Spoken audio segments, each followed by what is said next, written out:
Good afternoon. We're back with another episode of the Lord of the Rings LCG Progression Series, and today it's a card review of the Morgul Vale. So far, I would say the cards in the Against the Shadow cycle have been pretty weak. There's nothing of like the quality of like Glorfindel or Elrond with Vilya. Nothing game changing. Nothing even that much fun to play, really. But we'll take a look at this adventure pack. I liked the Black Riders saga. I don't think the Hobbits are top tier, but they're fun. And they're like a new way to play, so I like that. But let's take a look here. The hero for the Morgul Vale is Theoden. 12 threat, 2/3/2.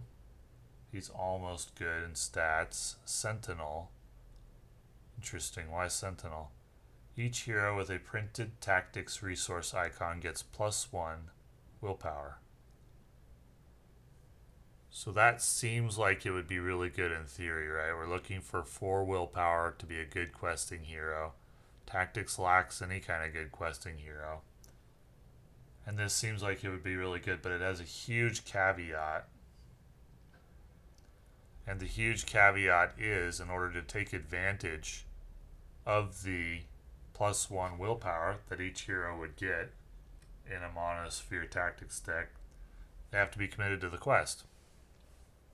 If you don't commit them to the quest, then the 1 willpower that they gain is of no value. And if you commit them to the quest, then they're not battling, which is what Tactics does.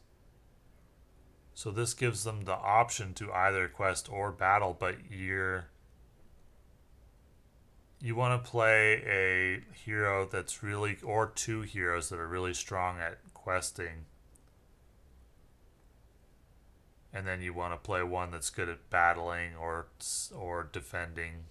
Sometimes you want to play one that's good at questing, one that's good at battling, and one that's good at defending. But usually you want to play like 2 questers and 1 battler / defender.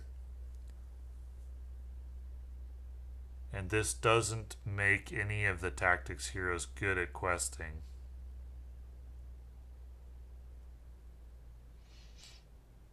In multiplayer, would this be good? It doesn't say each of your heroes, it just says each hero. If you had multiple tactics players, like in a 4-player game, this could be pretty good.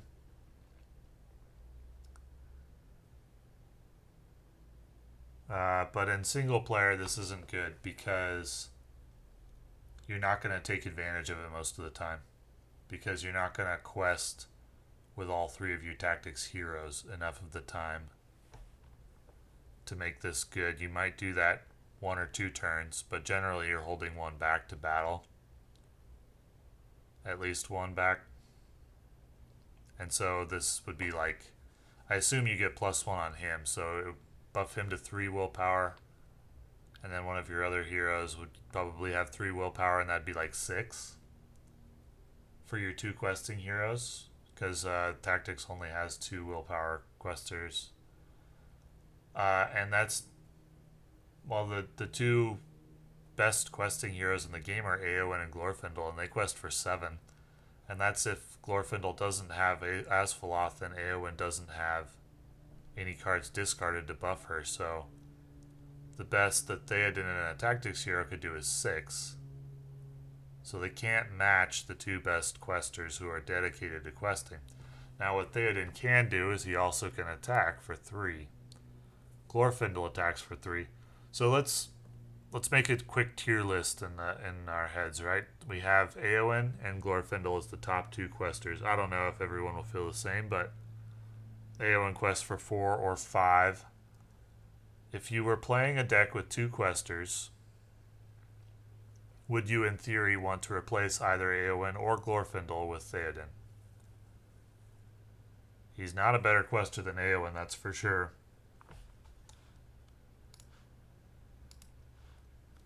But he is a better attacker than Eowyn. He's not a better quester than Glorfindel, but he's equivalent to Glorfindel in attacking, and he's a slightly better defender. We're talking about solo play, not a situation where he's buffing other players' tactics heroes. Could you make a case for him instead of Glorfindel? Well, the problem is Glorfindel's 5 threat, and Theoden's 12. And Eowyn's 9 threat, and Theoden's 12. So you're paying for the dual function of questing and battled in two ways. Number one, he's not as good at questing as a questing focused hero. Number two, he comes at a higher threat. And not only does he come at a higher threat, but Glorfindel can actually match him in battle. And the only cost is 1 less shields on Glorfindel, but he does have 1 more HP. There's no scenario in which I think this hero, Theoden, is better than Glorfindel, absent Rohan synergy. Is he better than Eowyn? He quests for 2 less, possibly 3 less. Well, we'll say 1 less, possibly 2 less because of his ability. If he comes with another tactics hero that you're questing with regularly, but I don't think you would play him that way. I really don't. I don't think he's good that way. The tactics heroes are too weak. If you had another tactics hero that was close to being good, Theoden could make him good. But we don't. We have lackluster questing tactics heroes. And this doesn't do enough to improve them. But is he good on his own? Would you play him over Eowyn as a quester? Because he can also battle. 3 more threat is a lot early. 3 more threat is a very, very large amount. I'm going to do a tier list of the heroes that are currently available after this and talk about that, but threat early on a hero is huge because let's say the difference is between 29 and 30. Well, that can be the difference between 1 extra turn to prepare. Like in the Morgul Vale quest, you have a hero that aggroes at threat 30. And so if you have a boss that aggroes at threat 30 and he starts on the board.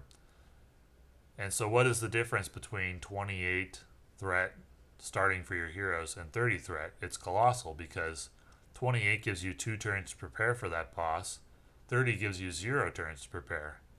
2 turns to prepare is worth like, I don't know, 2 resources and 1 card per turn. So is Theoden better than or even equivalent to Eowyn when he costs you 6 resources and 3 cards early because you gotta fight and have chump blockers for 3 turns due to needing to fight a 30 threat boss earlier? The 12 threat compared to the 9 threat is a huge deal, and I don't think Theoden offers enough to supplant Eowyn as one of the top questing heroes in the game. And he's clearly not a top battling hero. Boromir would get that, or Bjorn, or I don't know who else. Baragon for siege questing. So he's a good card. He's an interesting card. He'll possibly have Rohan synergy. But he's not a good quester, and he's not a good battler. Or at least he doesn't replace any of the top ones. So good, not great. Interesting, but not phenomenal. That's my assessment of Theoden. I want to like it, though. Just like Pharamir, I want to like it. Pelargir Ship Captain. 2 cost, 1102. So he's understated. After Pelargir Ship Captain enters play, move 1 resource from the resource pool of a hero you control to another hero's resource pool. That's not strong enough to make up for being understated. It is a Gondor ally. That's good for a Boromir deck. But I guess that's what this ally is intended for. It's for use with Boromir, or for use with the next card I'm going to look at, Visionary Leadership. So it's a card to help you manage your resources if you've failed to do so in other ways. I don't like cards like that. I don't like cards that are intended to make up for players' mistakes. It's not a good card. Visionary Leadership. 2 cost attached to a Gondor hero. While attached hero has at least 1 resource in its resource pool, Gondor characters get +1 questing. Okay, now we're talking. That's a card. Let's take a look at the Gondor heroes and allies and see what this does. This may be like a Sword That Was Broken or Pharamir quality card, either now or in the future. I like this card a lot. I think this might even be the best card of the set so far, just off the top of my head. Let's take a look at the Gondor heroes. Alright, so who do we got and how does that change things? We got Boromir. So it's all Gondor characters that get +1. So Boromir becomes 2. The thing about the Boromir Gondor deck was that it was weak on questing. So this is like a huge card to come out. Who are the other Gondor characters? We got Prince Imrahil. He's the high threat. You probably wouldn't play him and Boromir, but it would make him a 3 quester. Let's see. Who are the others? Denethor, that doesn't really make him good. Faramir, that improves him. Would you play Faramir and Boromir together? You could also play the tactics version of Boromir if you wanted to. Let's see, who else? Eleanor. I don't think that changes whether you play her or not. Alright, so it's not significantly changing the heroes equation, I don't think. It gives Baragon 1 instead of 0. Yeah, I don't think it's significantly changing the heroes equation. The Gondor heroes are kind of weak on questing. It makes Faramir a little bit more appealing. Yeah, it makes Faramir a little bit more appealing because usually I need Faramir at the ally version to improve my questing. If this does that function, then I don't need Faramir as much. But we got the ally version of Denethor. This Visionary Leadership makes him just flat out great. 4 cost for 4 willpower. Sign me up. What other Gondor allies are worth looking at? Errand Rider, 1 cost for 1 willpower is good. Faramir is going to be exhausted most of the time, doesn't really affect him. Guard of the Citadel, 2 costs for 2 willpower is great. Pelargir Ship Captain, 2 costs for 2 willpower is great. So this card is like turning all these understated allies into something that we would actually play. Squire of the Citadel, 1 cost for 1 willpower is great. Anborn doesn't really change him.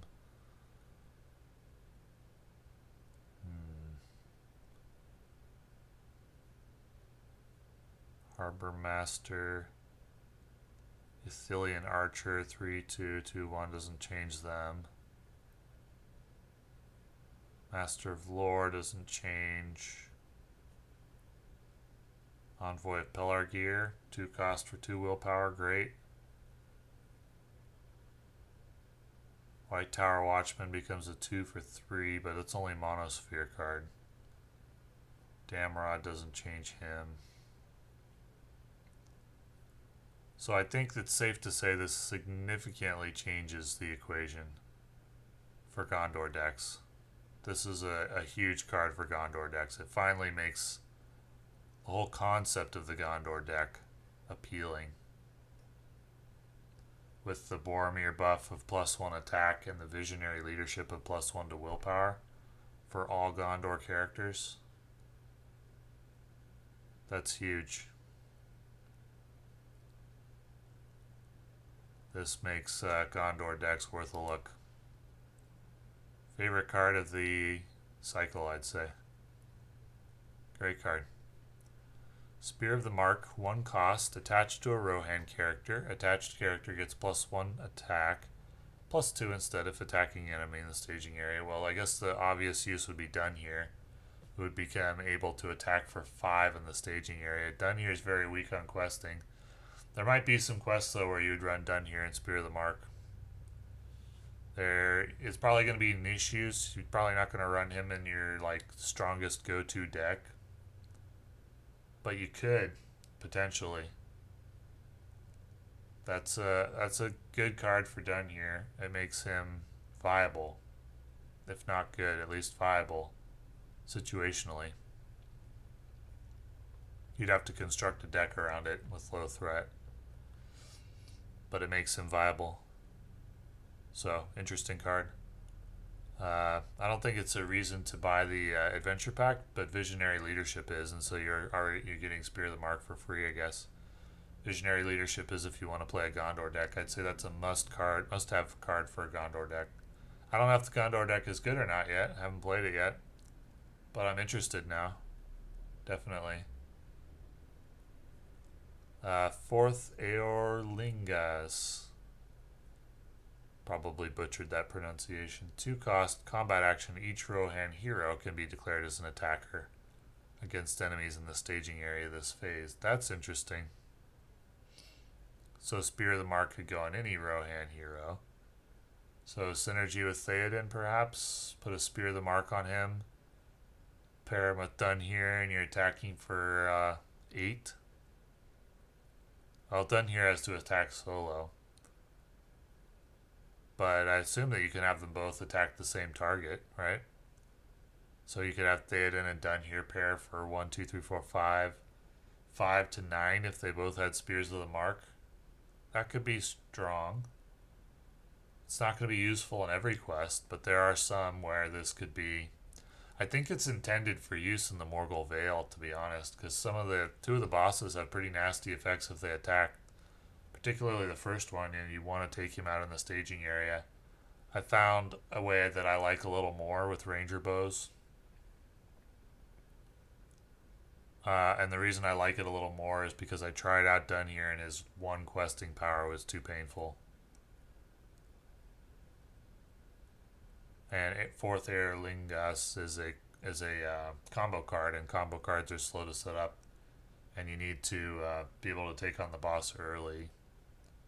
Well, in that quest, it's not as important if you have low threat, but if you're playing multiple Rohan heroes, you're not going to have low threat because Theoden's a 12.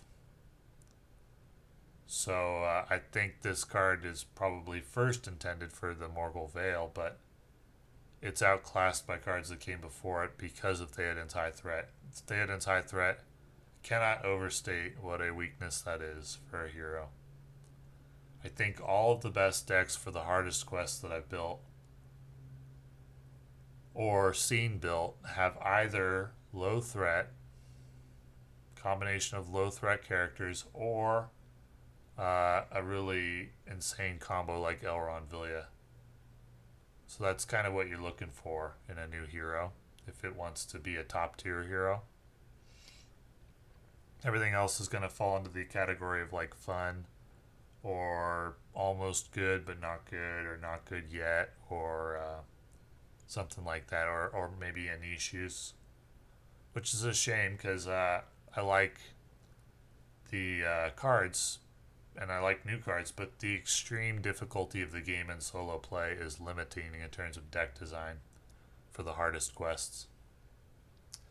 A Steed of the Mark, 1 cost, attached to a Gondor or Rohan hero amount.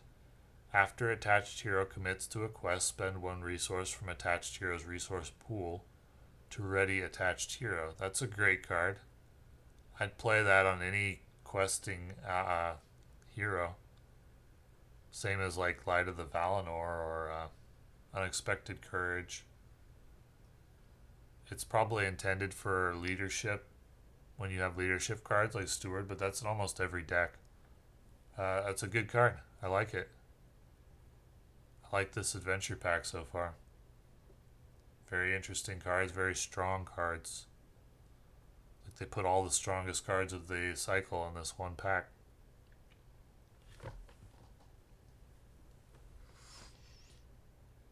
Yeah, the Gondor or Rohan heroes you'd probably use this on.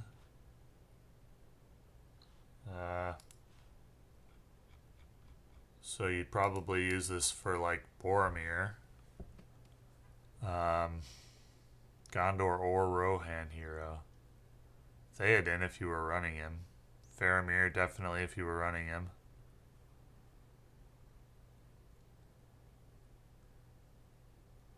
Boromir tactics version. No, not really. He can already ready up. So its primary use is probably for like Theoden or possibly leadership Boromir, because with visionary leadership he would quest for 2. Or with Pharamir, because if he's with Boromir he'd be questing for 3. And you could, yeah, that's a good card. I like it. Lay of Nimroddle. 1 cost, choose a spirit hero until the end of the phase. That hero gets +1 for each resource in its resource pool. It could be quite strong in certain situations. It's going to sit in the hand a lot.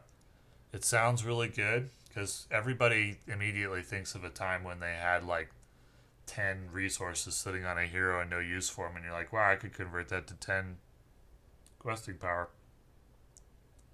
But in practice, that situation doesn't happen as much as we think it does. Those situations tend to stick out in the memory because they're a little bit frustrating. But when you actually play this card, you discover, oh, it just kind of sits there for a long time because setting up the perfect situation for it isn't actually that easy. So it's a niche card that sounds better in theory because of how that particular situation sticks in the memory. But when you actually try it out, it's like, oh, yeah, this doesn't actually happen that much. And I'd rather cut this for another card. But situationally, it can be very good. You could like quest for an additional 8 or something and maybe even win because of this. Arid Nimrais Prospector. 2 cost, 1/0/1, 2 health. After the Prospector enters play, discard the top 3 cards of your deck, then choose and shuffle 1 card from your discard pile back into your deck. Wait, what? Discard. Well, this must be a combo card where the other pieces haven't come out yet, because that makes no sense. Can't understand why that would be desirable at all, but the design of the card indicates it should be because it's understated. So I guess we'll wait and come back to that one when we see why you would want to discard the top 3 cards of your deck. Scroll of Isildur. Okay, so it's the monosphere card for this sphere that allows you to play a event card from your hand. I don't see any particular reason why this one would be good. Tome of Atanatar was good because of sneak attack and maybe because of very good tail, but this one, Lore doesn't really have any really strong events that you'd want back, so I don't see this one getting much use. Hidden Cache. 0 cost. After Hidden Cache is discarded from your deck, add 2 resources to the resource pool of a hero you control. Action, spend 1 resource to draw 1 card. So if you draw it, it's just a blank draw 1, but it costs 1. And if it's discarded from your deck, you add 2 resources. Well, that's hard to accomplish. It's a one best case scenario. It's a one-time use Steward of Gondor for free. If you could discard it from your hand and add 2 resources to the resource pool of a hero, it would be good. But from the deck is hard to accomplish. It has to be randomly discarded. Wow, you'd have to really be discarding a lot of cards all the time for this to be good, and I don't know why you would. I guess there could be a quest like maybe Foundations of Stone where that happens, but even so, I don't think that's a good card right now. It's too hard to set up, too niche. However, we have some very strong cards in this AP. Visionary Leadership, Steed of the Mark I like. Possibly even Spear of the Mark, 4th Aerlingus, and we'll keep an eye on Theoden for synergy with Rohan. But Visionary Leadership I like. I think that makes Gondor viable, and I'll be happy to try it out. Thanks for watching.